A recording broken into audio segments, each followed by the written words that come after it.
Olá pessoal, eu me chamo André Barbosa, eu sou aluno do curso de Teologia na Igreja Batista Filadélfia, onde recentemente um dos nossos queridos professores, o professor Sigman, que leciona a matéria de Antigo Testamento, nos fez o desafio de gravar um vídeo falando de um panorama do Antigo Testamento, pegando desde o livro de Gênesis até o livro de Esther.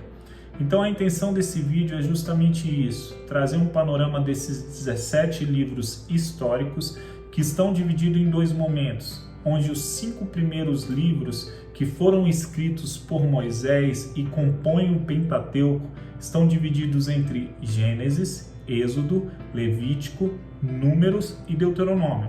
Na sequência nós vemos com mais 12 livros históricos, que são eles Josué, Juízes, Ruth, 1ª e 2ª Samuel, 1ª e 2ª Reis, 1ª e 2ª Crônicas, Esdras, Neemias e finalizamos com Esther.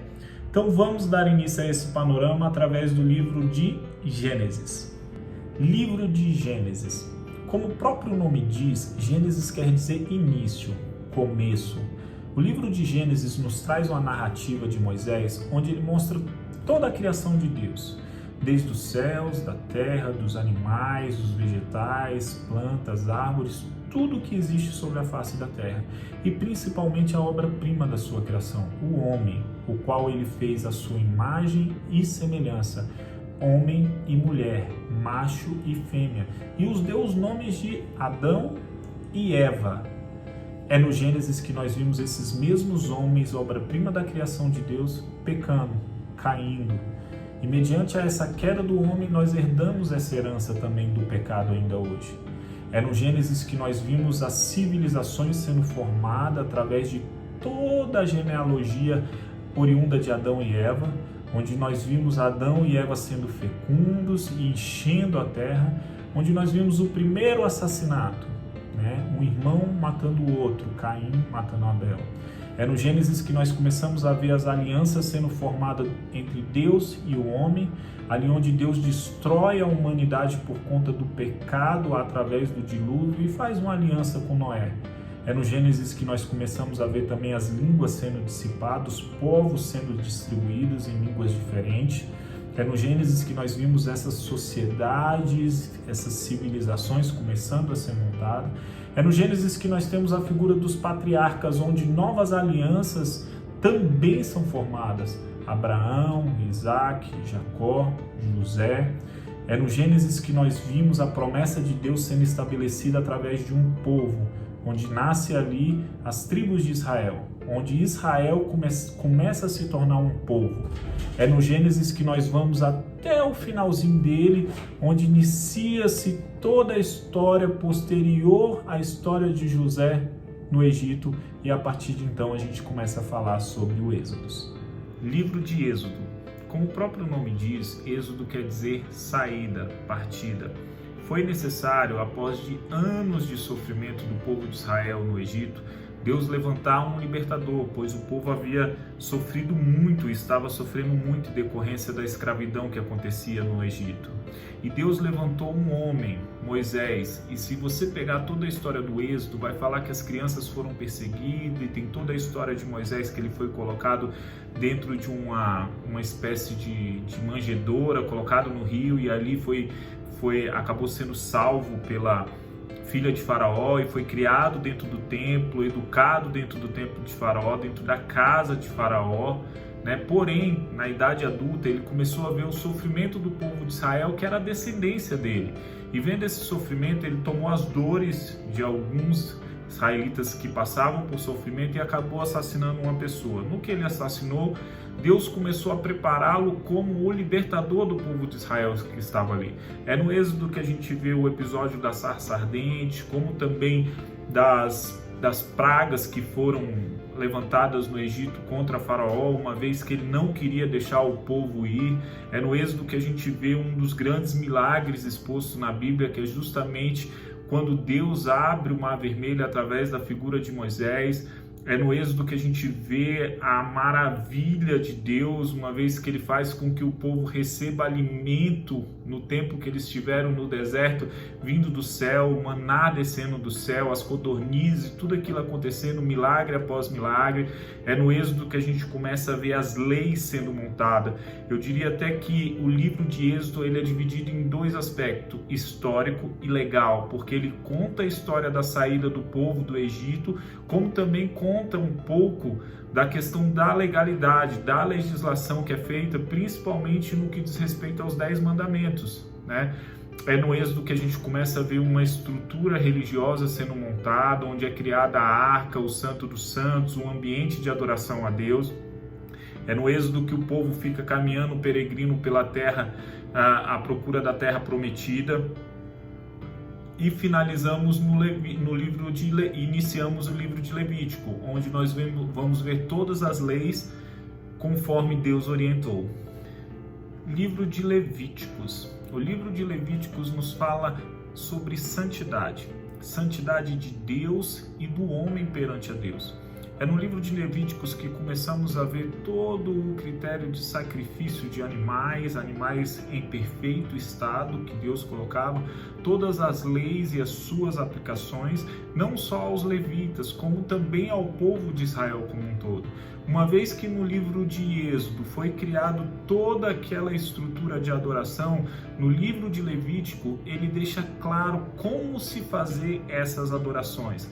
Então, o livro de Levítico é um livro prático que nos remete à adoração a Deus através dos sacrifícios, através das leis e tudo aquilo que Deus deixou planejado ao povo de Israel. O livro de Números. O livro de Números é um livro muito denso, né? Ele nos traz toda uma narrativa de um contexto do povo de Israel ali no deserto, peregrinando atrás da terra prometida, uma vez que Deus havia prometido ao povo, onde Moisés liderava todo aquele povo, uma vez que haviam tirado eles do Egito, porém eles murmuravam demais. No livro de Números nós vimos toda essa murmuração chegando ao cume de uma situação específica de Miriam e Arão, onde não acreditavam naquilo que Deus estava falando a Moisés e colocando em xeque até mesmo o que Deus falava com Moisés. Eles duvidaram e acabou culminando num episódio onde Deus fez com que eles ficassem leprosos. Fora esse episódio de Miriam e Arão, tem um episódio muito interessante onde a gente já começa a ver a figura de Josué, onde foi levantado alguns espias para poder espiar a terra de Canaã, que era a terra que Deus havia prometido para eles, e eles voltaram, alguns falando mal da terra e Josué falando muito bem da terra, que era uma terra que manava leite e mel. Posteriormente, nós vimos agora com o livro de Deuteronômio. O livro de Deuteronômio. O livro de Deuteronômio nos traz toda uma ratificação do que Deus havia aliançado com o povo de Israel, tanto na questão de bênçãos, como também na questão de maldição. É no livro de Deuteronômio que a gente vê claramente o Senhor ratificando essas questões com Moisés e com todo o povo de Israel. No livro de Deuteronômio a gente vê que o Senhor, aquela aliança que ele fez com o povo de Israel, seria estabelecida, porém não com aquela geração, mas com a geração posterior, uma vez que ele estava levantando uma segunda liderança através da vida de Josué, onde Josué encaminharia-se de levar o povo até a terra prometida, onde nós veremos agora no livro de Josué. O livro de Josué mostra a mão forte e poderosa do Senhor, uma vez que ele guiou todo o povo de Israel até a conquista da terra prometida. A gente vê todas as batalhas, todas as conquistas, tudo aquilo que Josué com o povo de Israel conseguiu conquistar através da mão forte de Deus sobre o povo de Israel. No livro de Josué nós vimos todas as batalhas, a conquista de Jericó, os métodos que Deus utilizou para poder conquistar cada um daqueles povos no qual o povo de Israel guerreou, muitas vezes até com menos pessoas, porém com a conquista brilhante, né? É lindo ver a conquista do livro de Josué. Daí então nós partimos para o livro de Juízes. Livro de Juízes. O livro de Juízes nos traz uma narrativa posterior à conquista do povo de Israel através da figura de Josué. Após a morte de Josué, foi-se conquistado todas aquelas terras, o povo de Israel se estabeleceu, porém o tempo passou. E no que o tempo passou, o povo voltou a se contaminar com aqueles que não eram os eleitos. E com isso, todas aquelas práticas pagãs, todas aquelas adorações a ídolos, a falsos deuses, voltaram a ter influência entre o povo de Israel. Nós vimos vários fatos no livro de Juízes, entre eles até mesmo o estabelecimento dos juízes, as guerras, as servidões, o tempo de paz, tudo isso é narrado ali no livro de Juízes. Uma das passagens que é peculiar no livro de Juízes é todo aquele contexto histórico da história de Sansão e Dalila, onde ele aborrece a Deus, acaba sendo enfraquecido e o fim dele nós já conhecemos. Posteriormente a isso, nós entramos agora no livro de Ruth. O livro de Ruth mais parece um livro poético, né? Onde na palavra de Deus nós temos apenas 2 livros que denota a figura da mulher, que é Ruth e Esther. E Ruth especificamente ele diz respeito a justamente a pessoa principal do livro, que é Ruth, onde tem todo um contexto ali de sofrimento no seu início, posteriormente no decorrer da história, momentos de desafios e até mesmo um encontro com Boaz, que no futuro acaba sendo o esposo dela. Uma das coisas que chamam muita atenção no livro de Ruth é justamente a relação dela com a sogra, aquela mãe do filho que havia morrido, onde Ruth ficou viúva, onde Ruth estabelece uma relação de amizade, um vínculo afetivo que muito hoje é explorado nas pregações das igrejas evangélicas. Então esse é um resumo um pouco do livro de Ruth e partimos para o próximo livro. Livro de 1 Samuel. Vamos tentar fazer um contexto tanto do livro de 1 Samuel, 2 Samuel, 1 Reis, 2 Reis, todo num contexto histórico, porque eles falam toda a questão do reinado, da entrada da monarquia e até mesmo toda ali a história de Davi com todas as conquistas e todas as dificuldades que ele passou durante o reinado dele. Então começa afirmando que o livro de 1 Samuel ele já nos mostra a divisão entre a teocracia e a monarquia. É no livro de 1 Samuel que nós vimos até mesmo o nascimento de Samuel, né? Onde Deus estabelece Samuel como um novo sacerdote. Até mesmo durante chamando Samuel com a própria voz audiva, né? Onde ele coloca ali Samuel, Samuel, e ele chama Samuel para que Samuel possa estabelecer e ser consagrado o primeiro sacerdote identificado, oriundo da tribo de Efraim. As guerras contra os filisteus, nós vimos também a questão da arca, né, que sendo estabelecida, sendo levada. Os filisteus mostram ali que eles ficam com medo, mas mesmo assim eles venceram Israel. A arca foi tomada deles, né? Acabou que Ofines e também Finéias foram mortos, mais de 30.000 mortos nessa guerra. Ele morre numa queda ao receber a notícia. A gente tem a notícia que ali era pesado e com a queda ele acabou morrendo. E a esposa de Finéias dá à luz também. A gente vê todo esse contexto. Os israelitas querem um rei, eles querem que estabeleça um rei, eles pedem para Samuel esse rei, e Samuel, na sua velhice, eu diria até mesmo com muita ingenuidade, ele busca por os seus filhos como juízes ali em Israel. Porém, os seus filhos não possuem o mesmo caráter divino que Samuel, e ele acaba se frustrando, né, com os seus filhos. E posteriormente Deus diz a Samuel para atender a voz do povo em tudo quanto diz, pois não rejeitou a ti, para não reinar sobre eles. Então Deus, lá em 1 Samuel 8:7, pede que Samuel escute a voz do povo. E Samuel fala para o povo os direitos que o rei teria, tudo aquilo que passaria a ter até então se houvesse um reinado.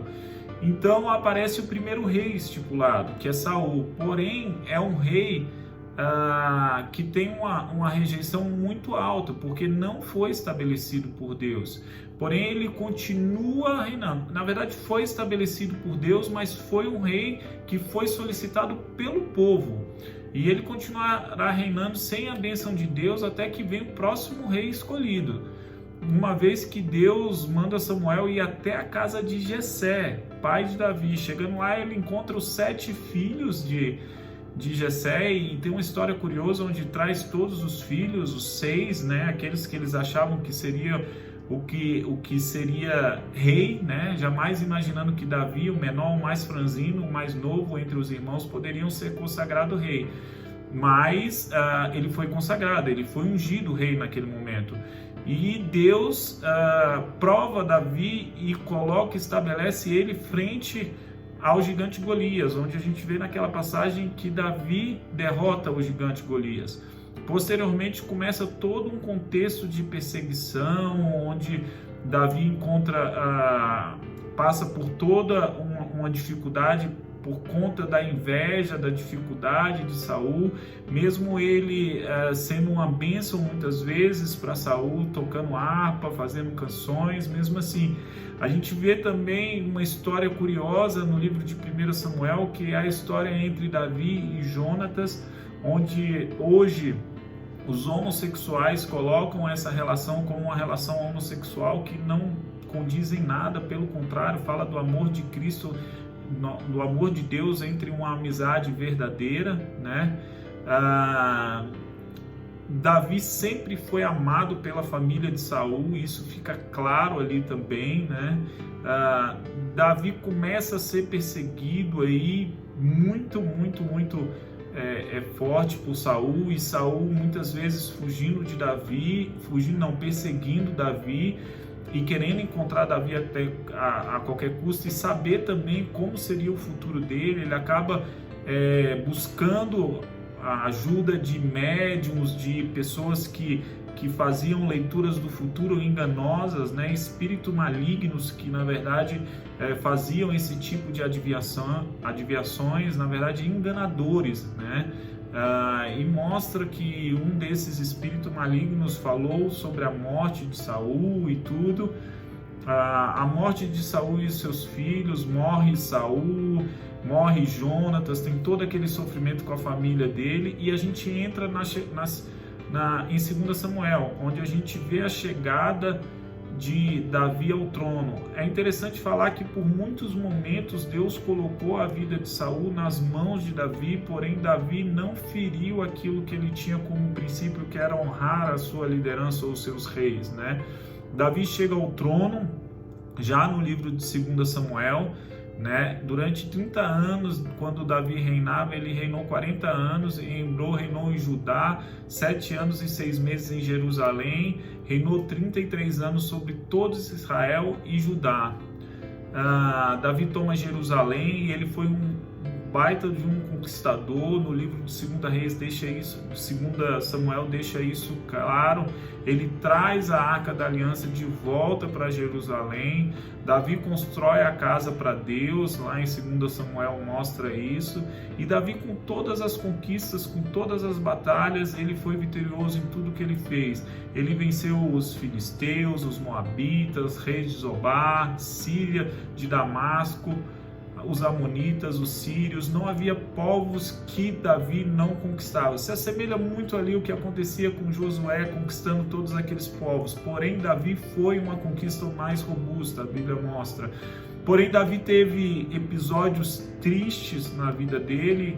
Eu diria um dos episódios mais tristes, onde ele coloca um dos seus servos ou seus soldados para poder ficar à frente da batalha, para poder ficar com a esposa dele, né? E dentre isso, Davi teve várias mulheres, entre essas várias mulheres, uma genealogia muito grande, com vários filhos que no futuro deram muito problema para Davi, brigando entre si, matando uns aos outros, né? Estabeleceu também reis, os filhos de Davi. E nós entramos agora em 1 Reis, onde a figura de Davi morre e Salomão é ungido rei. Nós vimos que Salomão foi um dos homens mais inteligentes que existiu sobre a face da terra e até mesmo mais belo. Uma das coisas que Salomão pediu muito a Deus foi inteligência. Salomão era muito inteligente. Davi orienta Salomão antes dele morrer, relata para ele como deve ser a vida dele, o que ele deve fazer. E Salomão, como eu falei, pede sabedoria a Deus, né? Tem aquele episódio das causas das duas prostitutas, onde fica clara ali no segundo livro de Reis toda a sabedoria de Salomão para resolver aquela situação. Ele foi um dos mais sábios que a Bíblia relata. Ele escreveu vários provérbios, cânticos. A sabedoria de Salomão era vasta no mundo inteiro. Nunca se conheceu, acredito, até hoje, um homem tão sábio quanto Salomão, né? Fala também ali o livro de 2 Reis, de 1 Reis, a questão da expansão, da grandeza do reino, do crescimento do reino, né? Tudo aquilo que o reino gastava, tudo aquilo que se gastava dentro do palácio, deixa aquilo claro. Salomão foi outro que teve várias mulheres também. Fala do preparativo do templo de Salomão, que foi um templo muito robusto em comparação ao que existia. Salomão era muito rico, muito inteligente, porém muito idólatra e tão mulherengo quanto era o seu pai. Provavelmente uma herança que ele herdou não muito boa do seu pai. E aí nós seguimos até a morte de Salomão, que Salomão ficou durante o reinado 40 anos, ele reinou sobre Israel e morreu, né? Os reis unificados de Israel, fala um pouco ali de Saul, Davi e Salomão, né? A separação das tribos, lá no livro de 1 Reis já começa a mostrar a separação das tribos. As tribos, ela fica dividida entre o conselho dos mais novos e o conselho dos mais velhos nessa divisão, porém divide-se em Judá do sul e Israel do norte, onde essa separação, um lado fica com Roboão, o outro lado fica com Jeroboão, né? As 10 outras tribos, e Judá e Benjamim fica ali em Judá do sul, né? Tem todo um contexto geográfico em cima disso aí. Deus proíbe que esses dois reinos guerreiem até então entre si, né? Ficando dividido ali entre o reino do sul e o reino do norte. Vem todo aquele critério de quais foram os reis que dominaram tanto em Judá quanto em Israel, quais reis obedeceram a Deus e quais reis não obedeceram a Deus, deixa muito claro. A partir de então houve um reino dividido ali entre Israel e Judá. O reino do norte, Israel, se tornou cativeiro, né? A queda de Jerusalém, a gente vê claramente a queda de Jerusalém. 1 e 2 Crônicas. O livro de 1 e 2 Crônicas narra exatamente o mesmo assunto histórico no qual nós vimos no livro de 1 e 2 Samuel, 1 e 2 Reis, porém em um contexto um pouco diferente, onde ele enfatiza ali, a exemplo, o Templo de Israel, ou melhor, o Templo de Jerusalém. As crônicas retratam tanto um contexto histórico de Davi, Salomão e o rei de Judá, até o cativeiro dos mesmos, né? Saul, a gente vê também no propósito do livro de crônicas, trazendo muita ênfase no templo, né? E por isso o sacerdócio ali levítico tem uma predominância e até mesmo uma proeminência maior nesse livro. É nesse livro que nós vimos também a questão do exílio babilônico, onde fica claro ali a questão do exílio babilônico. Se a gente pegar no segunda Crônicas 36, 21, né, a gente vê também essa questão dos povos ali, né, no ano sírio, do rei Pérsia.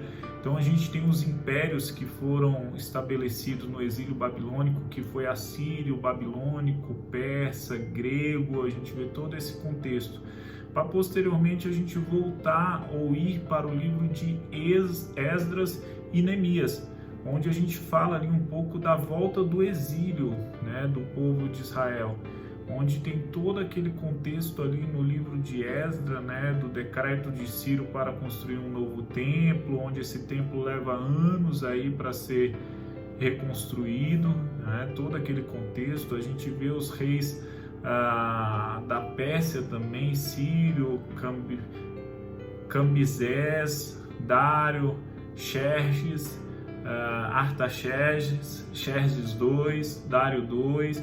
A gente vê todos esses reis persas também surgindo, a reconstrução ali de Zorobabel, Esdras e também Neemias, Zorobabel o templo, né? Esdras a comunidade, o culto, e Neemias já os muros da cidade, né? A reconstrução do templo, nós vimos também em Esdras, né? Que o templo de Zorobabel, e a questão do casamento misto, que a gente vê aquela questão deles voltarem a se misturar com povos pagãos, casando-se e dando-se em casamento, né?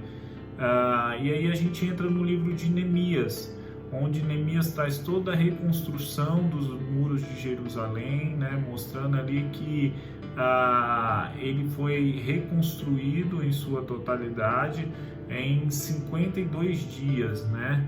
Essa reconstrução, como eu havia falado anteriormente, partiu de Zorobabel com o templo, Esdras com a comunidade e o culto, né?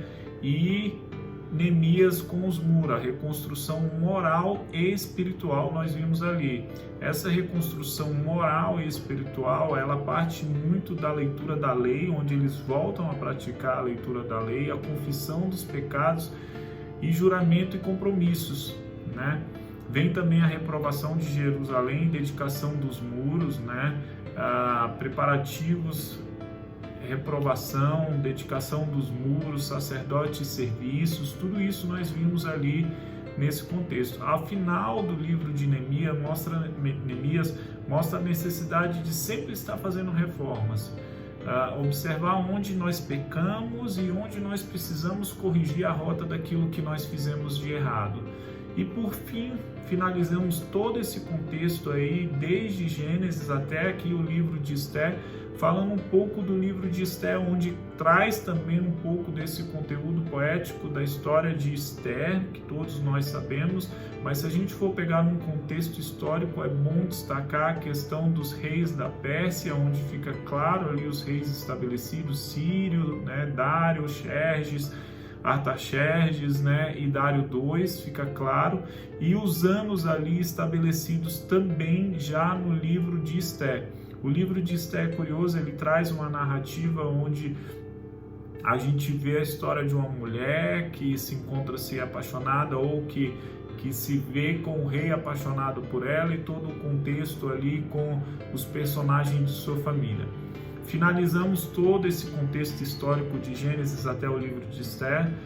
Professor Sigman, espero que você tenha tido paciência de ver tudo. Eu estou aprendendo na palavra, mas com toda a humildade do mundo, me esforcei ao máximo para poder oferecer um conteúdo de qualidade para o nosso curso de teologia. Sou muito grato a Deus pela sua vida e pelo desafio de me fazer refletir, entender, estudar, mesmo não tendo tido tempo suficiente para ler todo esse Velho Testamento, mas toda essa base de tentar estudar, entender um pouco mais, me traz mais curiosidade para poder aprender um pouco mais. Deus abençoe a sua vida, a sua família, e continue sendo uma bênção para nós alunos. Um abraço.